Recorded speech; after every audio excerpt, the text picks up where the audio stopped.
Good day, everybody. Today I'm going to share with you 10 tips on submitting your short stories for anthology publications.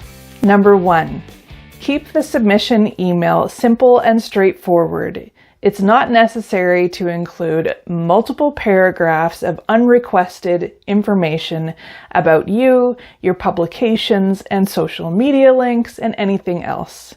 Don't include those social media links unless they were requested in the submission guidelines. If a publisher opens up an email and sees all of this unrequested information, they honestly just will not read it. Number 2, remain professional in your communication, but also be personable.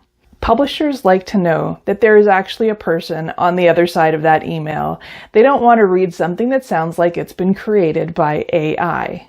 Which leads me to number 3. Do not use AI to compose any of your submission emails, and for that fact, your short stories either. If you have never read AI, let me tell you, it is really easy to pick up on it. Besides, you're a writer. You can do this. Number 4, follow the submission guidelines to a T, especially when it comes to formatting. Don't add extra headers if it's not requested, or use extra spacing, or basically anything at all that was not specifically requested in the guidelines. Don't use funky fonts or extra images if they were not requested in the guidelines. Number 5, do not, for any reason, number the pages of your story that you are submitting unless it is specifically requested in the document. Reason being is, for anthologies, all of these short stories will be put together into one document, and so your page numbers are really not necessary. Number 6, if an author bio is requested, attach it as a completely separate document.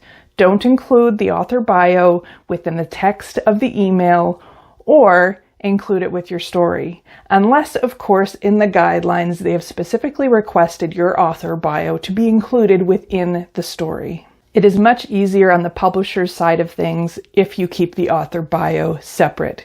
In most cases, author bios are put in the end of the anthology, and therefore it does not need to be in the same document. It does add extra work for the publisher to separate it.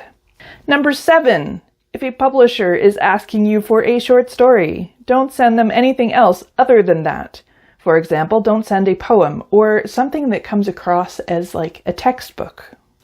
Number 8, after you send your submission, just sit back and wait. Have a tea, make some coffee, have a snack.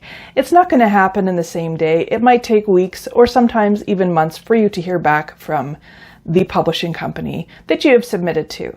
Don't be that pest that keeps reaching out to that company over and over again saying, hey, what do you think of my story? Hey, have you read this? Hey, did you receive my email? And the same thing goes if your story is in the editing phase with that company. Don't continually email them over and over again saying, hey, how's the editing coming along? Hey, have you had a chance to look at my return edits? All it does is just frustrate the publishing company because they do have a workload to manage, and hearing from the same person over and over again when it is not necessary is not going to help their situation at all. Number 9, while you are waiting for a response, another option is actually just to, focus on something else. Keep writing, submit to other contests, and so on to keep your focus off of that frustration of waiting. Number 10, if you do not succeed, try again. Don't give up. Just because your story wasn't accepted for this one submission, it doesn't mean that nobody will accept it for other submissions. Don't give up. That's it for today. Have a great rest of your day, afternoon, evening, or night, or whatever. And keep on submitting.